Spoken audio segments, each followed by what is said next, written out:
Hello दोस्तों। तो आज हम देखेंगे पुली कॉन्सेप्ट। प्रीवियस लेक्चर में भी हमने यही देखा था, लेकिन हम उसी के आगे कंटिन्यू करने वाले हैं। कुछ क्वेश्चन बच गए थे, कुछ कॉन्सेप्ट बच गए थे। आज उन्हीं कॉन्सेप्ट को सीखते हुए ये पोर्शन अपन कंप्लीट करते हैं, ठीक है। तो चलिए सबसे पहले अपन क्या करते हैं कि जो आज हम सीखने वाले हैं उसका हम आपको एक बेसिक बता दे रहे हैं, ठीक है। जिसकी ज़रूरत होगी वो हम आपको सिखा दे रहे हैं, तो आप डायरेक्टली यूज़ कर पाएंगे। तो हम आपको एक कॉन्सेप्ट बताने जा रहे हैं, इस कॉन्सेप्ट को आप ध्यान रखिएगा, ठीक है। अब जो हम केस देखने वाले हैं वो कुछ केस इस तरीके का रहेगा कि एक इंक्लाइंड प्लेन है, सपोज़ कर लीजिए वो किसी एंगल पर है, फिर एक ब्लॉक रखा होगा, ठीक है। इस तरीके का एक ब्लॉक रखा होगा जिसका मास m होगा। तो अब इसमें हमें क्या सीखना है ज़रा उसको देखिएगा, जो हम बताएंगे उसको आप डायरेक्टली ध्यान दीजिएगा, ठीक है। अगर हम बात करें इस ब्लॉक की, तो इस ब्लॉक के ऊपर एक ग्रेविटेशनल फोर्स लगता है एकदम से नीचे की तरफ, ठीक है, एकदम नीचे की तरफ ग्रेविटेशनल फोर्स। इसका हमें कंपोनेंट करना होता है, ठीक है। ये ब्लॉक आप खुद अपने दिमाग से सोचिए कि किधर मूव करेगा। अगर ऐसे रखें किसी इंक्लाइन प्लेन पे, तो ब्लॉक किधर मूव करेगा, इधर की तरफ मूव करेगा। ऐसा तो होगा नहीं कि इधर भाग जाएगा। आप बस इसके ऊपर रख रहे हैं, ठीक है, फोर्स नहीं लगा रहे। तो जब आप रखेंगे तो ये नीचे की तरफ आएगा। किसके कारण नीचे की तरफ आएगा, हमें वही देखना है कि अगर ये नीचे की तरफ आएगा तो किसके कारण आएगा। तो इसका एक कंपोनेंट होगा जो इसको नीचे लेके आएगा। हम उसी कंपोनेंट को सीखते हैं, ठीक है। तो देखिए, एक जो होता है वो एकदम से इसके ऐसे, और दूसरा जो होता है वो ऐसे होता है, ठीक है। मतलब जिधर की तरफ ब्लॉक जा रहा होता है एक कंपोनेंट उधर होता है और एक कंपोनेंट होता है इसके अपोजिट, ठीक है। जो दोनों कंपोनेंट होते हैं एक दूसरे से 90 डिग्री के एंगल पर होते हैं, ठीक है। हम अगर मान लें कि ये थीटा है तो ये कितना हो जाएगा 90 माइनस थीटा। अगर मान लो ये थीटा हो जाए तो ये फिर कितना होगा 90 माइनस थीटा, क्योंकि दोनों मिला कितना है 90 डिग्री, ठीक है। चलिए अब इन कंपोनेंट्स को अपन सीखते हैं, ठीक है। ये कंपोनेंट और ये कंपोनेंट, ये वर्टिकल कंपोनेंट बोला जाता है, ये हॉरिजॉन्टल कंपोनेंट बोला जाता है। इसी के ये भी आपको पता है कि ऐसे होता है सरफेस से जस्ट परपेंडिकुलर ऊपर की तरफ, ये नॉर्मल बोला जाता है, ठीक है। हमें जो ये कंपोनेंट है ना, इसी कंपोनेंट को सीखना है। आप ज़रा ध्यान से समझिएगा, ठीक है। ये आप बताइए 90 डिग्री होगा कि नहीं होगा, होगा। अगर ये 90 डिग्री होगा तो इसको थोड़ा सा खिसकाइए, तो ये जो होगा, अरे इसको ना आप ये मान लीजिए, इसको आप ये मान लीजिए, ठीक है। तो अगर ये 90 हो गया तो ये फिर कितना होगा 90 माइनस थीटा होगा, 90 माइनस थीटा होगा। तो एक्चुअल में जो ये है ना वो ये है, एक्चुअल में जो ये है आपका वो ये है। जब इसको आप नीचे लेके आएंगे तो ये लाइन इसी पे आ जाएगी, तो ये बन जाएगा। तो इसका मतलब कि ये आपका क्या आ गया 90 माइनस थीटा। तो अगर ये आपका 90 माइनस थीटा आ गया तो ये फिर कितना आएगा थीटा। अभी हमने देखा जब दोनों को ऐड करेंगे तो अगेन 90 डिग्री आ जाएगा। इतना आपको पता है तो आप ये चीज़ समझ गए कि अगर ये थीटा होगा तो ये थीटा होगा और ये 90 माइनस थीटा होगा, ठीक है। तो अब हम इसको हटाते हैं और हम यहाँ से समझते हैं, ठीक है। अगर ये थीटा है तो इसका जो एक कंपोनेंट थीटा के साथ वाला होगा वो हमेशा कॉस थीटा होता है। तो इसे आप लिखेंगे mg कॉस थीटा। mg इसी का कंपोनेंट करना था, तो ये जो कंपोनेंट होगा वो इसी का होगा और ये बोला जाएगा mg कॉस थीटा, ठीक है। तो जो ये कंपोनेंट आपका आएगा, ये कंपोनेंट वो होगा mg sine theta, mg sine theta. बात समझ में आ गई। तो आपको क्या ध्यान रखना है कि थीटा के साथ वाला कंपोनेंट कॉस थीटा होता है और थीटा और इसके अपोजिट साइड यानी जिसके साथ थीटा नहीं होता है वो होता है साइन थीटा। ज़रा इसको यहाँ पे समझिए। तो जैसे ये है, ये है और ये है, ठीक है। ये mg है, आप खुद सोच के बताइए। ये थीटा है तो ये फिर क्या आ जाएगा mg कॉस थीटा, तो फिर ये क्या आ जाएगा mg साइन थीटा, और ये आपका क्या होगा नॉर्मल। ये क्या होगा नॉर्मल। इसके बारे में अभी कुछ पता नहीं है, हमें पता नहीं है क्योंकि कुछ गिवन नहीं है, ठीक है। तो आपको ये पता चल गया कि थीटा के साथ कॉस थीटा तो दूसरी साइड साइन थीटा, तो ये आ जाएगा mg cos थीटा, तो ये आ जाएगा mg sin थीटा। तो देखिए ये एक बेसिक चीज़ था जो आपको जानना ज़रूरी था। अगर ये आप कॉन्सेप्ट सीख लिए हैं तो इसी पे बेस्ड जो अपना मतलब क्वेश्चन आएगा उसे कैसे सॉल्व किया जाएगा ज़रा वो अब देखते हैं। ठीक है, जैसे हमारा क्वेश्चन है कि ये कुछ ऐसे है, एक इंक्लाइंड प्लेन है, एक पुली है और एक ये ब्लॉक है। ठीक है, यहाँ से एक रस्सी ऐसे गई है, ये एक और ब्लॉक है जिसका मास दिया है 1 किलोग्राम और ये आपका दिया गया है 4 किलोग्राम। ठीक है, अब बस इतना ही दिया है, ये फ्रिक्शनलेस सरफेस है, तो अगर ये ज़्यादा हुआ तो इधर जाएगा, अगर ये ज़्यादा हुआ तो इधर जाएगा। ज़्यादा का मतलब ये किलोग्राम से ज़्यादा नहीं होता है, किलोग्राम से इस चीज़ को अपन नहीं देखते हैं, हम फोर्स से देखते हैं कि जिधर इफेक्टिव फोर्स लगेगा ब्लॉक उधर को मूव करेगा। ठीक है, तो हमारा यहाँ पे क्वेश्चन क्या है, फाइंड एक्सेलरेशन एंड टेंशन। हमें क्या कैलकुलेट करना है कि रस्सी में टेंशन क्या होगा और इन ब्लॉक्स का एक्सेलरेशन क्या होगा, अपने को ये देखना है। ठीक है, ज़रा आगे अब समझिएगा। अगर मान लीजिए हम ऐसा मान लेते हैं कि ये ब्लॉक जो एक एक्सेलरेशन से नीचे आ रहा है, ऐसा मान लेते हैं। और मान क्यों लें, क्योंकि देखिए अगर मान लेते हैं तो हमें करना क्वेश्चन आसान हो जाता है। अगर ए की वैल्यू पॉजिटिव आ गई, चलिए हम बता देते हैं, ये आप समझिएगा। अगर हमने इधर को माना और क्वेश्चन सॉल्व करने के बाद ए की वैल्यू पॉजिटिव आ गई, मतलब ब्लॉक इधर ही मूव करेगा। ठीक है, ये सही होगा। लेकिन अगर ए की वैल्यू निगेटिव आ गई तो जिस डायरेक्शन में हमने एक्सेलरेशन माना है उसके अपोजिट डायरेक्शन में एक्सेलरेशन होगा। मतलब अगर ए की वैल्यू नेगेटिव आ जाती है तो ब्लॉक इधर ना मूव करके ये ऊपर की तरफ मूव करेगा। ये आपको समझना है, बात पल्ले पड़ी। चलिए, अगर ये आपको समझ में आ गया तो अब हम क्वेश्चन की तरफ मूव कर सकते हैं। तो देखिए, ऐसे क्वेश्चन करने के लिए हम पहले क्या बनाते हैं, एफ बनाने से पहले ज़रा इसके कंपोनेंट आप खुद कर लीजिए। अच्छा, यहाँ पे एंगल दिया गया है 30 डिग्री, एंगल दिया गया है 30 डिग्री। ज़रा इसका कंपोनेंट करिए तो देखिए ये ब्लॉक जो है वो इधर की तरफ मूव करेगा क्योंकि इंक्लाइन प्लेन है। ठीक है, अभी इसको नहीं अगर देखा जाए, रस्सी नहीं देखा जाए, इसको नहीं देखा जाए तो ये इधर ही आएगा। अच्छा, उससे पहले एक और बात देख लेते हैं यहाँ पे कि अब खुद आप बताइए कि नीचे की तरफ क्या लगेगा, 4 × g ग्रेविटेशनल फोर्स 4g ये लगेगा। हमने देखा था एक कंपोनेंट ऐसा और दूसरा ऐसा होता है और ये नॉर्मल होता है, ऐसा हमने देखा था। ठीक है, ये आपका नॉर्मल हो गया। ये अगर 30 डिग्री है तो अभी आपने देखा था ये भी 30 डिग्री होगा। ठीक है, अगर ये 4g है तो ये कंपोनेंट क्या होगा, 4g cos 30 डिग्री ये होगा। ये फिर कंपोनेंट कितना होगा, 4g sin 30 डिग्री ये होगा। ये तो हमने अभी अभी देखा था ना, हाँ ये वही है।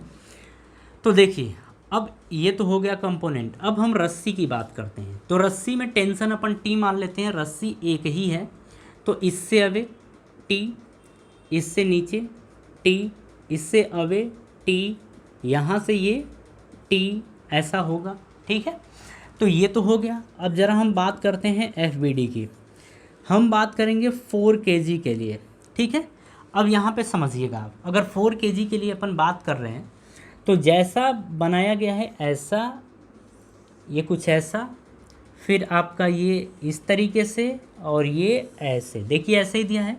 ये 30 डिग्री है, ये आपका 4g यानी 40 न्यूटन। 4g का मतलब 4 × g की वैल्यू 10, यहाँ पे g की वैल्यू ले लीजिए 10 मीटर पर सेकेंड का स्क्वायर, ये ले लिया।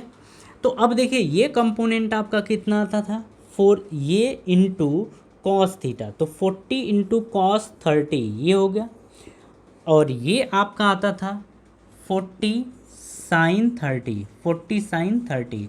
अब ये 40 कहाँ से आ गया, g की वैल्यू जैसे 4 है और ये g है, g की वैल्यू आप 10 रखेंगे तो ये 40 ही होगा ना, है। हाँ ठीक है, समझ बात आ गई। तो ये हुआ। अब आप इसको बोलेंगे तो ये नॉर्मल है। अब एक और बात करते हैं, अगर हम इस ब्लॉक की बात करें तो सारे कंपोनेंट्स तो बन गए, एक ये रिप्रेजेंट करना बच गया है, तो इधर की तरफ एक फोर्स लग रहा है जिसको टेंशन फोर्स, ये टी लग रहा है, ठीक है, इतना हो गया। ब्लॉक किधर को मूव कर रहा है, अगर ये एक एक्सेलरेशन से नीचे आ रहा है तो ये एक एक्सेलरेशन से ऊपर जाएगा, तो एक्चुअल में ये इधर की तरफ एक्सेलरेट कर रहा है, हमने ऐसा मान लिया है। अब देखिए ब्लॉक ना तो नीचे जा रहा है ना तो ऊपर जा रहा है, इसका मतलब ये और ये आपस में बराबर होंगे, तो हम बोलेंगे n is equals to 40 cos 30, 40 cos 30, ये हम फर्स्ट इक्वेशन मान लेते हैं, ठीक है। अब एक बात और है, अब ये तो ख़त्म हो गया, अब हम इसकी बात करते हैं।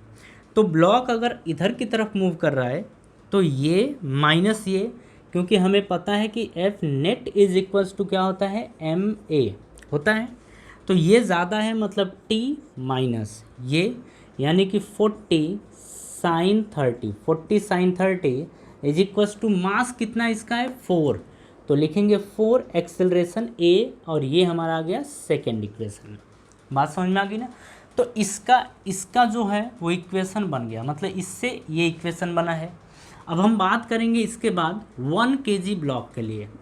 तो अगर 1 kg ब्लॉक की बात करें तो यहाँ पे देखिए, केवल इसके ऊपर बात करें तो ऊपर की तरफ क्या लग रहा है, टी, ऊपर की तरफ क्या लग रहा है, टी, इसके ऊपर नीचे की तरफ क्या लगेगा 1g, यानी ग्रेविटेशनल फोर्स, तो 1g को 1 × 10 लिख सकते हैं, मतलब कितना आएगा 10, यानी कि नीचे की तरफ कितना फोर्स लग रहा है 10 न्यूटन के बराबर ये लग रहा है।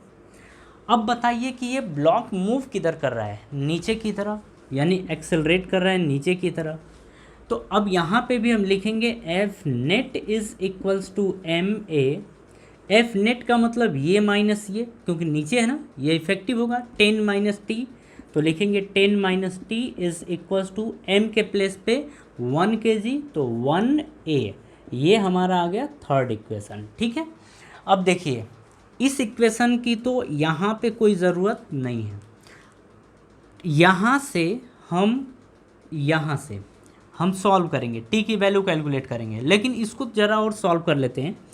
टी माइनस 40 साइन 30 की वैल्यू कितनी होती है 1/2 इज इक्वल्स टू 4a, तो टी माइनस 2 20 40, तो 20 इज इक्वल्स टू 4a, ये सेकेंड मान लो, ये आप अब जाके फाइनली सेकेंड ये मान लो।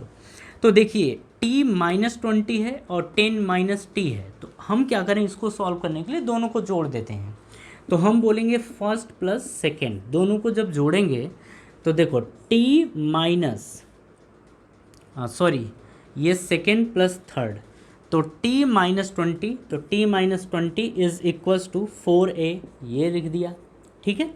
आगे ये लिखेंगे 10 minus t is equals to 1a को a लिख सकते हैं, ये देखिए जब दोनों को ऐड करेंगे तो t से t कैंसिल हो जाएगा, 10 में से 20 घटाएंगे तो माइनस 10 बचेगा, इज इक्वल्स टू दोनों को जोड़ेंगे तो 4a प्लस a 5a, तो ये 5a आ गया। a की वैल्यू आ जाएगी -10/5, यानी आएगा -2 मीटर पर सेकेंड का स्क्वायर। तो यहाँ से हमने कैलकुलेट कर लिया एक्सेलरेशन की वैल्यू, और एक्सेलरेशन हमें दे रहा है, हमें पता चल रहा है कि a की वैल्यू है -2 मीटर पर सेकेंड का स्क्वायर, ये आ गया है, ठीक है। अब देखिए ये तो कैलकुलेट हो गया, इसका मतलब क्या है कि a की वैल्यू यहाँ पे क्या आई है, a की वैल्यू आई है नेगेटिव। नेगेटिव आने का क्या मतलब है कि ये जो ब्लॉक है ना वो इधर की तरफ मूव नहीं करेगा, वो इधर की तरफ मूव करेगा, ठीक है। मतलब ये ब्लॉक ऊपर की तरफ मूव करेगा, नीचे की तरफ मूव नहीं करेगा, ये ब्लॉक आगे की तरफ नहीं मूव करेगा, पीछे की तरफ मूव करेगा, ठीक है। ये बात समझ में आ गई ना। तो देखिए आप यहाँ से अगर केवल मैग्नीट्यूड की बात करेंगे तो आप ये बोलेंगे कि ये जो ब्लॉक है ऊपर की तरफ जा रहा है 2 मीटर पर सेकेंड के स्क्वायर से, ये ब्लॉक इधर की तरफ जा रहा है 2 मीटर पर सेकेंड के स्क्वायर से, मतलब ये एक्सेलरेशन उसका है, ठीक है। ये बात समझ में आ गई। चलिए अगर सारी बातें समझ में आ गई तो अब हमें टी की वैल्यू केवल कैलकुलेट करनी है कि टेंशन कितना होगा। तो आप ए की वैल्यू उठा के आप थर्ड इक्वेशन में पुट कर दीजिए। तो यहाँ से ज़रा हम थोड़ा स्पेस बना लें पहले, यहाँ से आप बोलेंगे इसको कि पुट इन थर्ड में पुट करिए। तो वो लिखा है 10 minus T is equals to 1 into a की वैल्यू कितनी है -2, तो आप रखिए -2, ऐसा रखिए। तो 10 minus T is equals to -2 आएगा। इसको इधर भेजिए, इसको इधर भेजिए, तो 10, ये माइनस इधर आएगा तो प्लस में टी, तो टी की वैल्यू कितनी आ गई 12, टी की वैल्यू कितनी आ गई 12 न्यूटन। मतलब जो ये रस्सी है, इस रस्सी में जो टेंशन होगा वो 12 न्यूटन होगा। ठीक है, देखिए ये क्वेश्चन टफ नहीं था और इस क्वेश्चन को करने में इतना समय कतई नहीं लगेगा, लेकिन क्या है ना, आपको समझाना था, क्योंकि आपको समझ में आए ये इम्पोर्टेंट है ना। तो आपको अगर बात समझ में आ गई तो हम आगे के सारे क्वेश्चन तेज़ी से कर सकते हैं। ठीक है, चलिए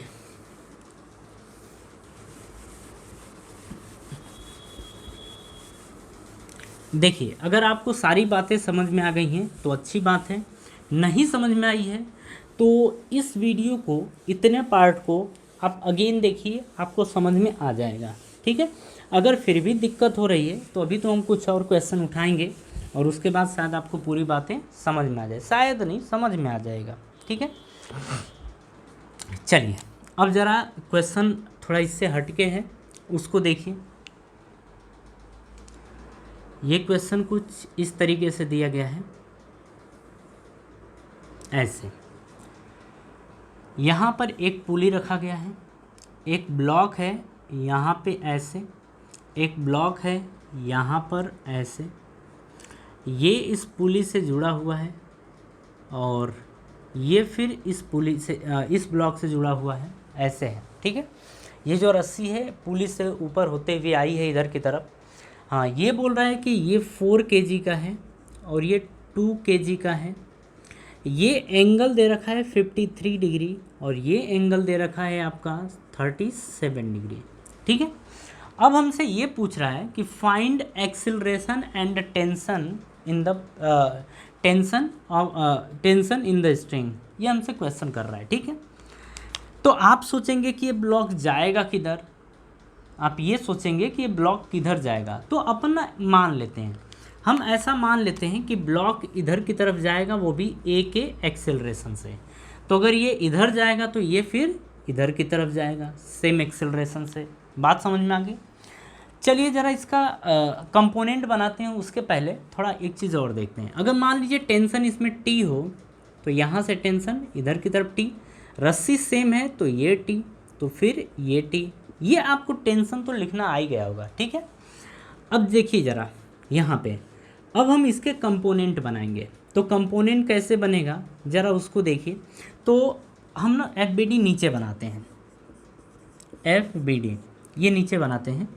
देखिए ये रहा, हम किसकी बात कर रहे हैं, 4 kg वाले ब्लॉक की बात कर रहे हैं। ठीक है, तो आप सबको पता चल गया, ऐसे ही कुछ बनेगा इस तरीके से।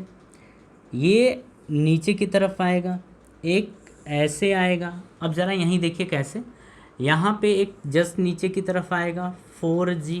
ठीक है, एक इसके इस साइड आएगा, एक ये आएगा और एक नॉर्मल इधर की तरफ आएगा जिसको N1 बोलेंगे। ये हो गया आपका, सॉरी, और टेंशन इधर की तरफ। तो वही तो हम बना रहे हैं ना कि ये 53 डिग्री है, 53 डिग्री।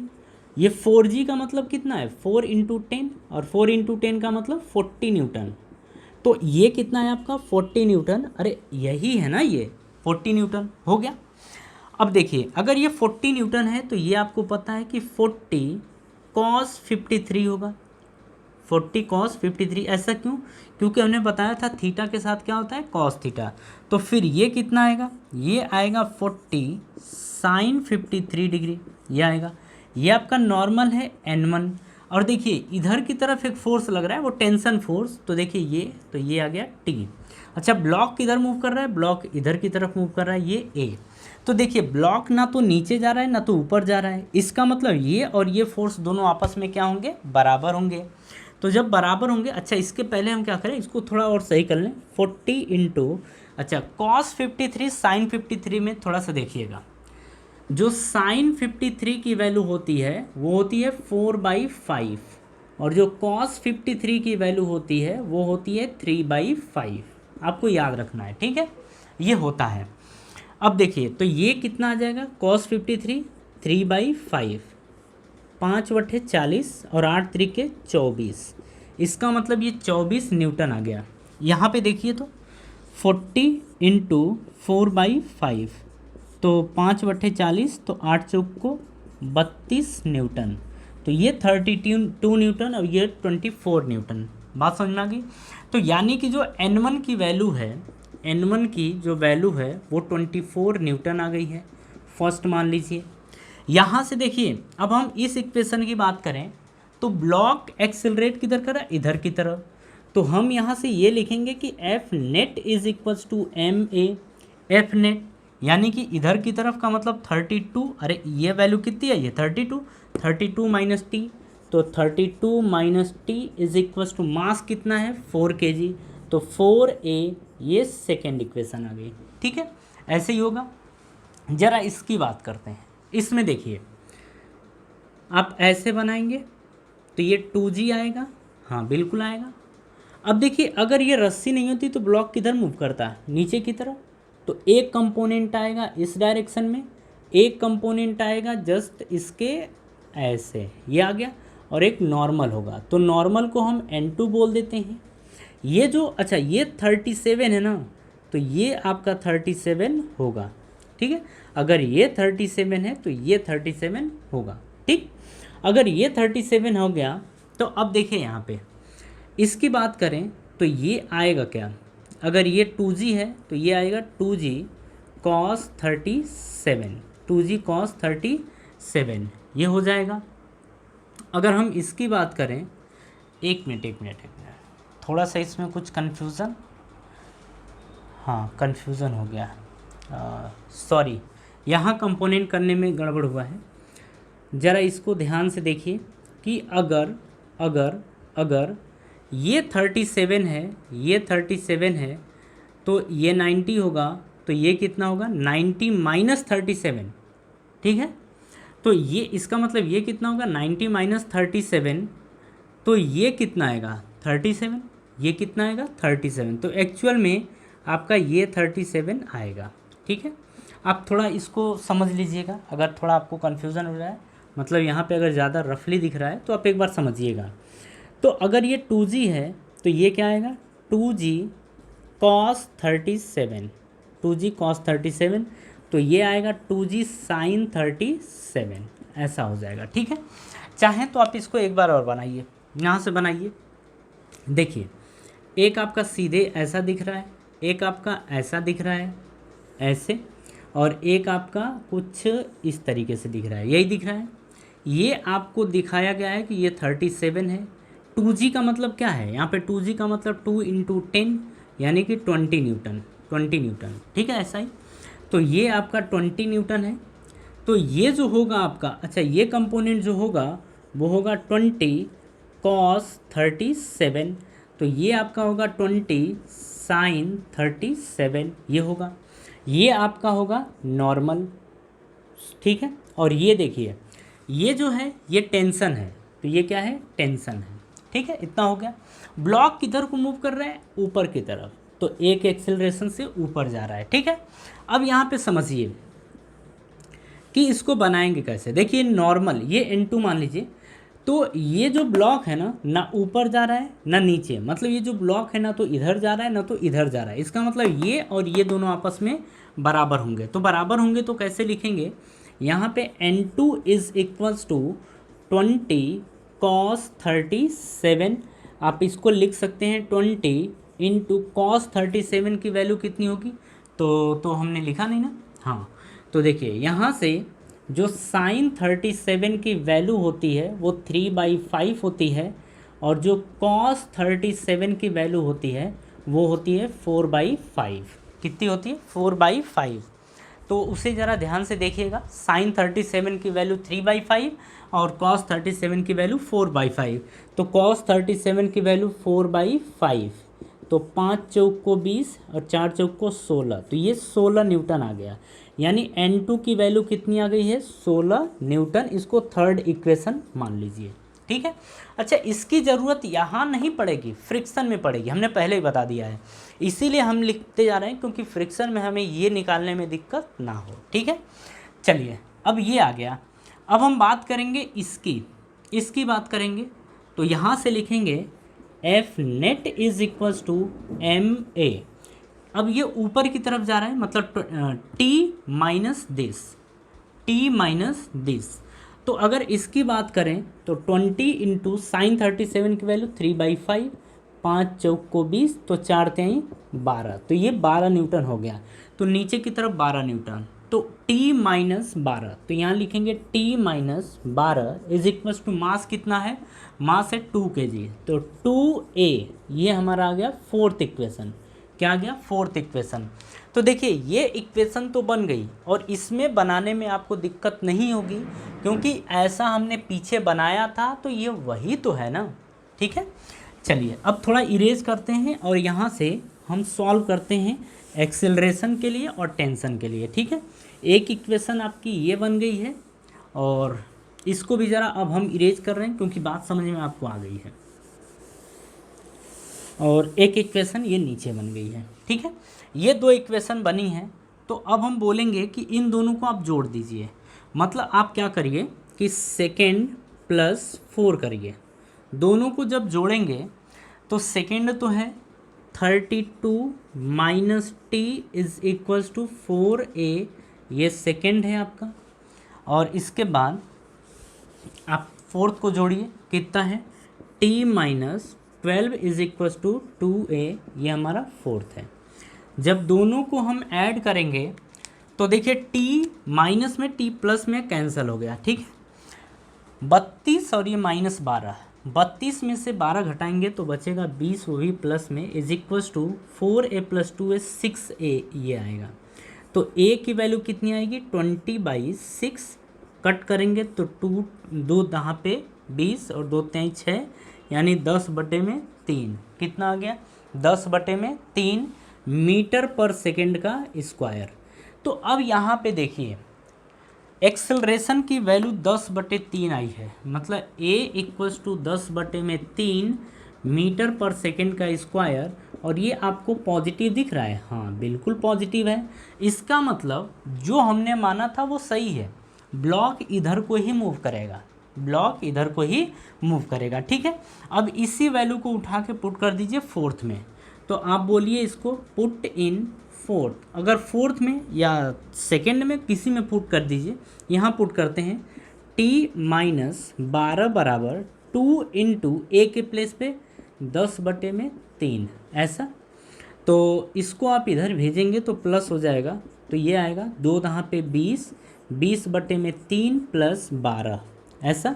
तो 12 तिहाई 36, 3 12 36, और 36 और 20 56, तो ये 56 में क्या आ जाएगा, 56/3 आ जाएगा, इतना न्यूटन। और यही हमारा आंसर होगा, 56/3 न्यूटन आएगा। मतलब इस रस्सी के अंदर जो टेंशन होगा वो 56/3 न्यूटन के बराबर होगा।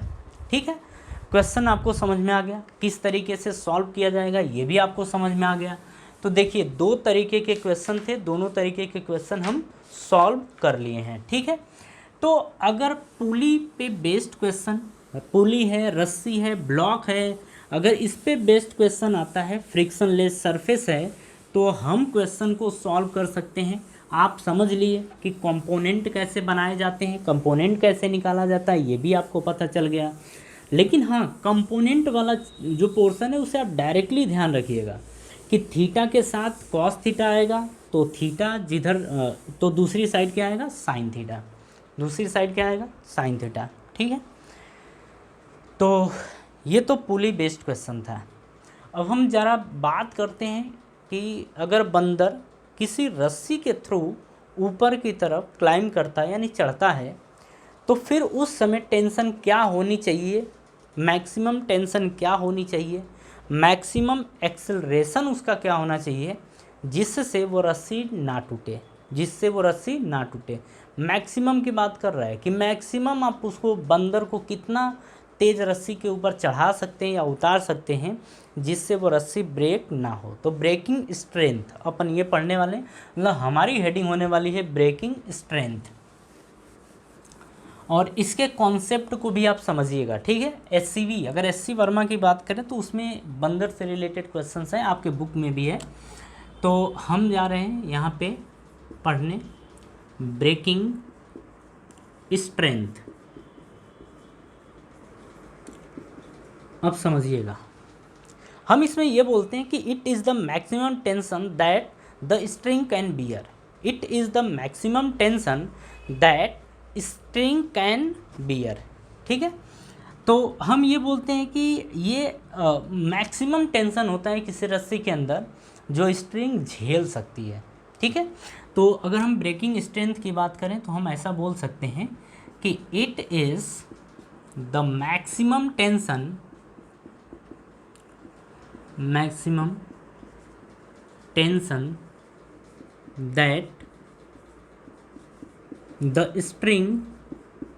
that the string can bear। ठीक है, मतलब जो स्ट्रिंग झेल सकती है। ठीक है, अब इस कॉन्सेप्ट को समझने के लिए ज़रा यहाँ पे समझिए। तो हम कुछ केस बना रहे हैं और यहाँ पे हम टेंशन निकालना सीखेंगे। ठीक है, हम यहाँ से टेंशन निकालना सीखेंगे कि टेंशन कितना होगा, और हम इसी के बारे में बात भी करेंगे। मान लीजिए एक रस्सी है, रस्सी पे, अच्छा हमारी आर्ट इतनी मजबूत नहीं है। ठीक है, आप बस समझिएगा कि हाँ ऐसा हो रहा है कुछ। ये पूंछ है, ये मान लो चींटा है या बंदर है, चलो बंदर ही मान लो। तो अरे ठीक है, हाँ चलो ये मान लो बंदर है, और ये बंदर इस टाइम रेस्ट में है। ठीक है, एक कंडीशन ये हो गई। एक दूसरी कंडीशन की बात करते हैं, फिर से इसके ऊपर, चलो ये फिर से बंदर है।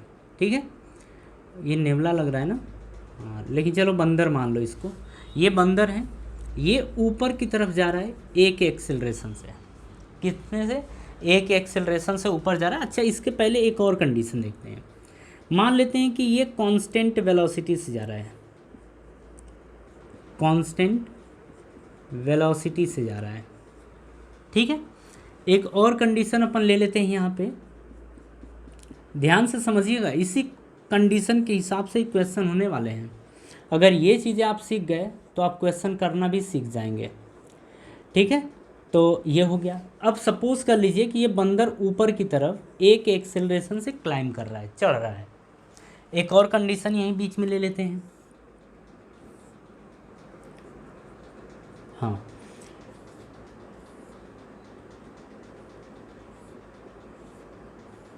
ये बंदर है, ये सपोज कर लीजिए कि एक एक्सेलरेशन से नीचे उतर रहा है। तो ये v वेलोसिटी से ऊपर जाए या v वेलोसिटी से नीचे आए, ये दोनों हो सकता है। लेकिन ये जो है एक एक्सेलरेशन से ऊपर जा रहा है, ये जो है वो एक एक्सेलरेशन से नीचे जा रहा है। और अगर हम बात कर लें तो बोलेंगे mass of the monkey m। Monkey का मास कितना मान लेते हैं? m मान लेते हैं। ठीक है, अब चलिए इसकी बात करते हैं। आप एवरेडी बनाना सीख ही गए हैं। अगर इसका मास m है, हम यहीं पे बात कर लें, अगर इसका मास m है तो नीचे की तरफ एक ग्रेविटेशनल फोर्स लगेगा जिसको बोलेंगे mg। क्या बोलेंगे? mg। और ये मान लीजिए कि आप खुद रस्सी पकड़े पड़े हैं, तो आपसे मतलब इस बंदर से दूर की तरफ क्या लगता है? टेंशन। टेंशन क्या? Away, away. तो इसका मतलब इसके ऊपर टेंशन किधर लग रहा है? ऊपर की तरफ। कितना? t। और ये रेस्ट में है, यानी कि एक्सेलरेशन क्या है? 0। तो हम बोलते हैं कि जब एक्सेलरेशन ही 0 है, इसका मतलब ये और ये फोर्स आपस में बराबर होंगे। क्यों? क्योंकि हमें पता है कि F net is equals to क्या होता है? ma।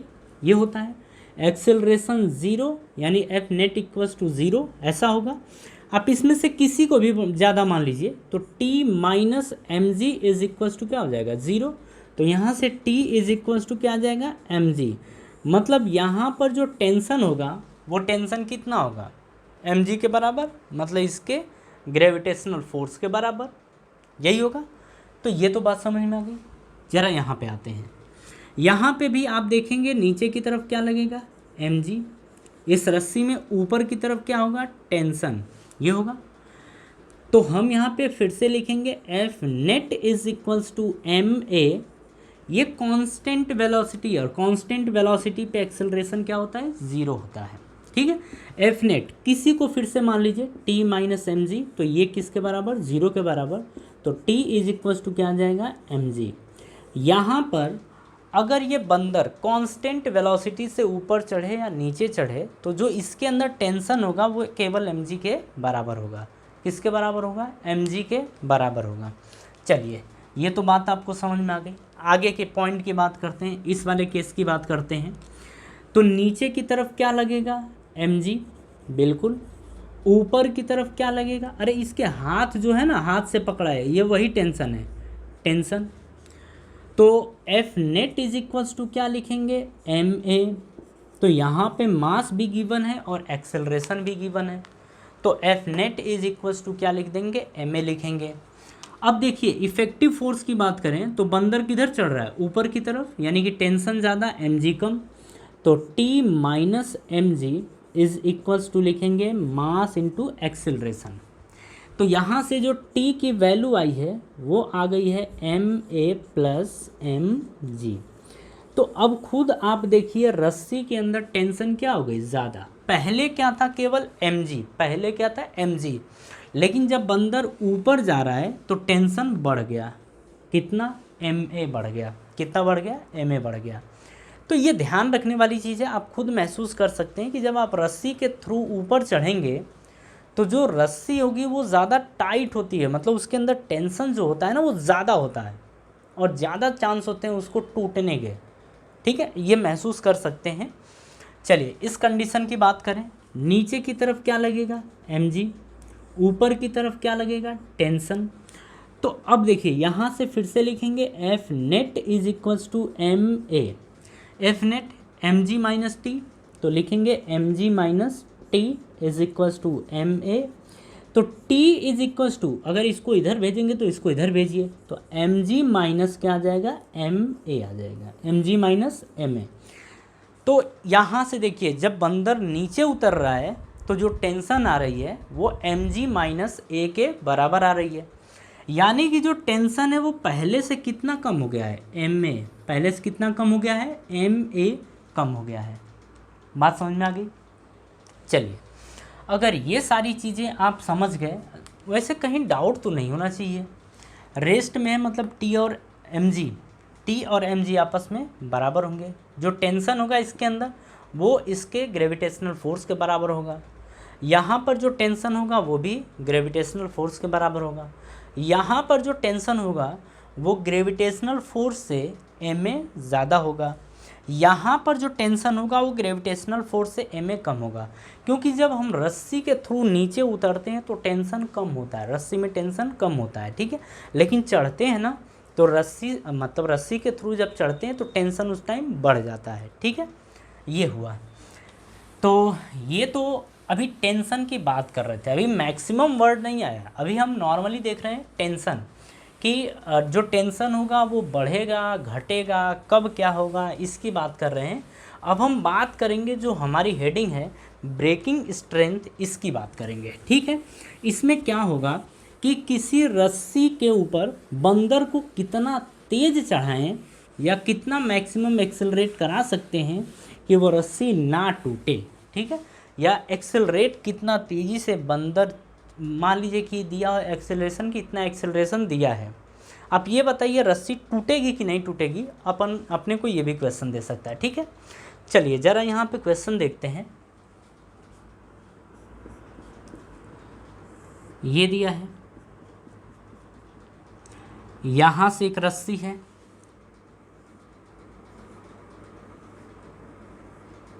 ये बंदर है, ठीक है। अच्छा ये बंदर का जो मास दे रखा है वो 100 kg दे रखा है। यहाँ से हमें पहले ही बोल दिया कि जो ब्रेकिंग स्ट्रेंथ है, ब्रेकिंग स्ट्रेंथ है वो इसका ये 2000 न्यूटन है, 2000 न्यूटन है। हमसे बोल रहा है कि मैक्सिमम एक्सेलरेशन बताइए, यानी ए मैक्स की वैल्यू बताइए कि बंदर कितने मैक्सिमम एक्सेलरेशन से ऊपर क्लाइम करे, ऊपर चढ़े कि ये रस्सी, मतलब कि जो टेंशन है 2000 न्यूटन है, इतने केजी का बंदर है, तो कितना एक्सेलरेशन इसके पास हो कि ये रस्सी ना टूटे, ये रस्सी ना टूटे। ठीक है, चलिए क्वेश्चन तो सिंपल है, बस आप इसको समझिएगा। अगर एफ की बात करेंगे तो नीचे की तरफ क्या लगेगा, एम की वैल्यू कितनी है 100 इंटू जी, तो इसे हम लिख सकते हैं 100 इंटू जी के प्लेस पे 10, तो ये आ जाएगा 1000 न्यूटन, यानी कि नीचे की तरफ कितना लग रहा है 1000 न्यूटन। अब देखिए ऊपर की तरफ बात करें तो ऊपर की तरफ टेंशन, मतलब इस रस्सी के अंदर की बात करें तो ऊपर की तरफ कितना लग रहा है टेंशन, टी, ये हमने सीखा अभी। तो टी, अच्छा बंदर की इधर चल रहा है ऊपर की तरफ, बंदर ऊपर की तरफ एक्सेलरेशन से, और यहाँ पे मैक्सिमम एक्सेलरेशन की बात कर रहा है। ठीक है, जब मैक्सिमम एक्सेलरेशन की बात करें तो ये ब्रेकिंग स्ट्रेंथ आएगा, मतलब टी की वैल्यू जो होगी वो ब्रेकिंग स्ट्रेंथ के बराबर होगी, ये ध्यान रखना है। तो हम बोलेंगे at maximum acceleration tension will be maximum, tension will be maximum, और ये किसके बराबर होगी ब्रेकिंग स्ट्रेंथ के, किसके बराबर होगी ब्रेकिंग स्ट्रेंथ के, जो टेंशन होगा वो ब्रेकिंग स्ट्रेंथ के बराबर चला जाएगा। ठीक है, अब चलिए समझिए यहाँ पे, इसका मतलब कि जो टेंशन आएगा मैक्सिमम टेंशन वो किसके बराबर होगा ब्रेकिंग स्ट्रेंथ के, और ये होगा 2000 न्यूटन के, ये गिवन है, ये क्या है गिवन है। अब चलिए एफ के हिसाब से बात कर लेते हैं। तो देखिए ऊपर की तरफ क्या है टी, नीचे की तरफ क्या है 1000 न्यूटन, अभी अभी हमने देखा ये, और ये बंदर किधर जा रहा है ऊपर की तरफ, कितने से ए मैक्स से, तो यहाँ पे हम लिखेंगे F net is equals to क्या होता है m a, F net equals to m a.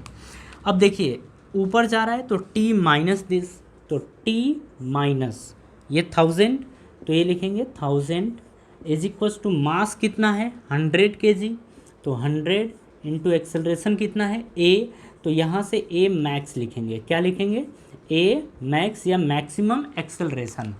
अब टी की वैल्यू किसके बराबर है, यहाँ पे टी मैक्स आएगा, क्या आएगा टी मैक्स, और टी मैक्स की वैल्यू कितनी होगी 2000, तो ये हम लिखेंगे 2000 माइनस 1000 बराबर 100 ए मैक्स, ये आएगा।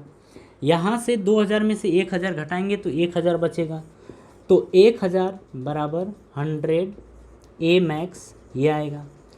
तो ए मैक्स की जो वैल्यू आएगी वो कितनी आएगी, तो ए मैक्स बराबर हम लिख सकते हैं यहाँ पे 1000 अपॉन 100, यानी कि 20 से 20, ये आ गया 10 मीटर पर सेकेंड का स्क्वायर।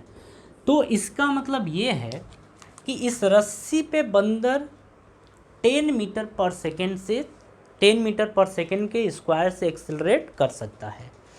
अगर उससे ज़्यादा हो जाए, मतलब अगर 10.1 भी हो जाए ना एक्सेलरेशन, तो ये रस्सी ब्रेक कर जाएगी, क्योंकि ये मैक्सिमम है, क्या है मैक्सिमम।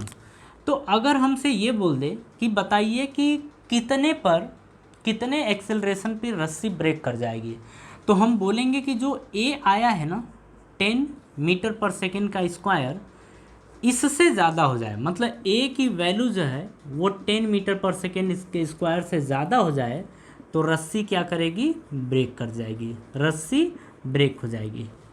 ठीक है, तो ये अच्छा क्वेश्चन है, आप इसे समझ सकते हैं।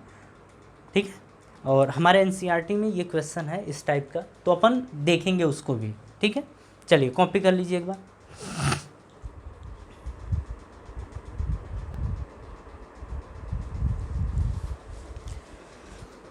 चलिए आज का लास्ट क्वेश्चन देखते हैं। लास्ट क्वेश्चन भी काफ़ी दमदार है।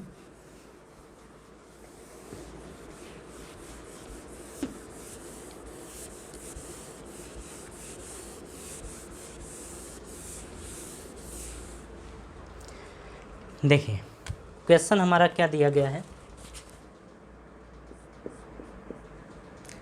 ये बोल रहा है कि एक पुली है,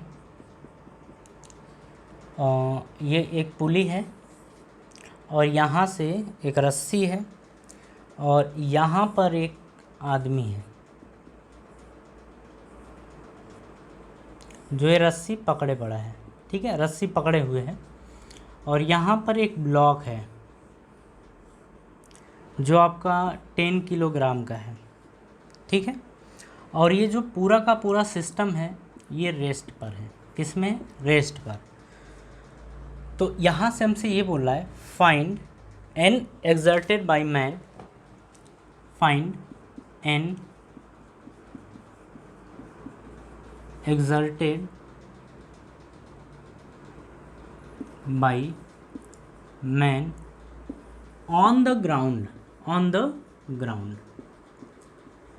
ये बोल रहा है कि कितना फोर्स ये आदमी इस ग्राउंड के ऊपर एक्सर्ट करेगा, मतलब कितना फोर्स लगाएगा इसके ऊपर, वो हमें बताना है।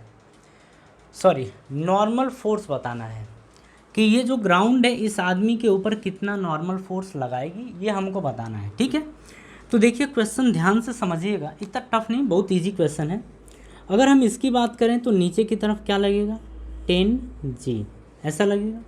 तो ये लिखेंगे 10 × 10, यानी कि नीचे की तरफ कितना लगेगा ग्रेविटेशनल फोर्स? 100 न्यूटन। इसके ऊपर की तरफ क्या आएगा? T टेंशन, नीचे की तरफ T टेंशन, नीचे की तरफ क्या? T टेंशन, यहाँ से T ऊपर की तरफ, ठीक है, ये है। अच्छा, आदमी जो है वो 50 kg का है। कितने का है? 50 kg का है। ज़रा समझिए, इसके ऊपर अगर ग्रेविटेशनल फोर्स की बात करें तो क्या 50G होगा? बिल्कुल होगा। इसके ऊपर एक और बात करें तो ऊपर की तरफ क्या आएगा? नॉर्मल फोर्स यानी कि N। ये तो हम पता ही है कि नीचे की तरफ अगर mg लग रहा है तो ऊपर की तरफ ग्राउंड कितना लगाएगी? N, ठीक है। अच्छा, ये सिस्टम पूरी तरह रेस्ट में है तो ये और ये आपस में बराबर होंगे, यानी कि N = आएगा 50 ग्राम। लेकिन एक मिनट, सॉरी, गड़बड़ हो गया, गड़बड़ कुछ ज़्यादा नहीं हुआ है।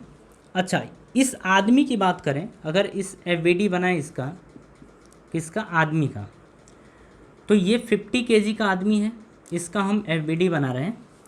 तो इस आदमी के ऊपर एक नीचे की तरफ फोर्स लग रहा है, ग्रेविटेशनल फोर्स 50G। इस आदमी के ऊपर दो फोर्स लग रहे हैं ऊपर की तरफ, एक T और एक N। तो दो फोर्स ऊपर की तरफ लग रहे हैं, एक T है और दूसरा N है। ऐसा ये दिख रहा है कि ऊपर की तरफ दो। चलो, ये तो हो गया। अच्छा, इसमें ये है कि जब कहीं ऊपर नीचे कहीं नहीं जा रहा है तो यानी कि ऊपर और नीचे लगने वाले फोर्स आपस में क्या होंगे? बराबर। तो T + N जो होगा वो 50G। तो 50 × 10 आप लिखेंगे, G के प्लेस पे 10, तो ये 500 न्यूटन आ जाएगा। तो ये कितना आ गया? 500 न्यूटन, ये फर्स्ट, ठीक है। अब चलिए इस 10 kg ब्लॉक की बात करते हैं। अब हम 10 kg ब्लॉक की बात कर रहे हैं तो देखिए इस ब्लॉक के ऊपर की तरफ एक लग रहा है T। क्या लग रहा है? T। नीचे की तरफ क्या लग रहा है? नीचे की तरफ लग रहा है 10G। नीचे की तरफ 10G, और G की वैल्यू कितनी है? 10। तो ये 100 न्यूटन नीचे की तरफ लग रहा है। ये हो गया। ये भी रेस्ट पे है, तो यानी कि T = क्या आ जाएगा? 100 न्यूटन। तो T = 100 न्यूटन, ये सेकेंड। इसको उठा के इसमें पुट करिए, तो आप बोलेंगे इसको कि पुट इन फर्स्ट। जब फर्स्ट में पुट करेंगे तो T के प्लेस पे कितना पुट करेंगे? 100। तो 100 + N = 500। तो N की वैल्यू कितनी आ जाएगी? 500 - 100 यानी कि 400 न्यूटन। तो इसका मतलब ये है कि जो आदमी के ऊपर ग्राउंड नॉर्मल फोर्स लगाएगी, या जो इसके ऊपर नॉर्मल फोर्स लगेगा, वो नॉर्मल फोर्स की वैल्यू कितनी आएगी? 400 के बराबर, ठीक है। अब देखिए, अगर रस्सी नहीं पकड़ा होता तो N और ये बराबर होते, तो यहाँ से आ जाता 50 × 10 यानी कि 500 न्यूटन। तो जो नॉर्मल फोर्स होता वो 500 न्यूटन होता। अगर ये रस्सी आदमी नहीं पकड़ा होता, केवल ग्राउंड पे खड़ा होता, तो नॉर्मल फोर्स कितना होता? 500 न्यूटन। लेकिन उसने रस्सी पकड़ रखी है तो फिर नॉर्मल फोर्स कितना होगा? 400 न्यूटन। बात समझ में आ गई? चलिए, अगर बात समझ में आ गई तो हम आज की सभा यहीं समाप्त करना चाहेंगे, ठीक है। और नेक्स्ट लेक्चर में हम सिस्टम विद वेरिएबल मास देखेंगे, यानी रॉकेट का केस देखेंगे। रॉकेट प्रोपल्सन जो होता है उसको अपन देखेंगे, ठीक है। और बहुत ही बेहतर वो मतलब नेक्स्ट लेक्चर जो होगा वो बहुत ही बेहतर होने वाला है, ठीक है। और इसके बाद हम सूडो फोर्स के बारे में बात करेंगे। किसके बारे में? सूडो फोर्स के बारे में। सूडो फोर्स एक्चुअल में हमें पहले पढ़ाना था, लेकिन हमने उसको लास्ट में रखा, क्योंकि सारी चीज़ें पहले आप समझ लो, क्योंकि सूडो फोर्स बहुत ही बढ़िया कॉन्सेप्ट है, उसको अपन आराम से पढ़ेंगे, ठीक है। तो यहाँ पे 1 से 2 लेक्चर में हमारा ये न्यूटन्स लॉ ऑफ मोशन ख़त्म हो जाएगा। इसके बाद हम बात करेंगे फ्रिक्शन के बारे में, फिर सर्कुलर मोशन के बारे में, ठीक है। मतलब एक एक टॉपिक को हम कवर करते जाएंगे। और एक चीज़ और है, ये बिल्कुल और बिल्कुल एनसीईआरटी बेस्ड है, ठीक है। और यहाँ से आप देखेंगे कि आप एनसीईआरटी के बुक के जो क्वेश्चन हैं वो आसानी से सॉल्व कर लेंगे, और हम एनसीईआरटी बुक के क्वेश्चन भी आपको सॉल्व कराएंगे।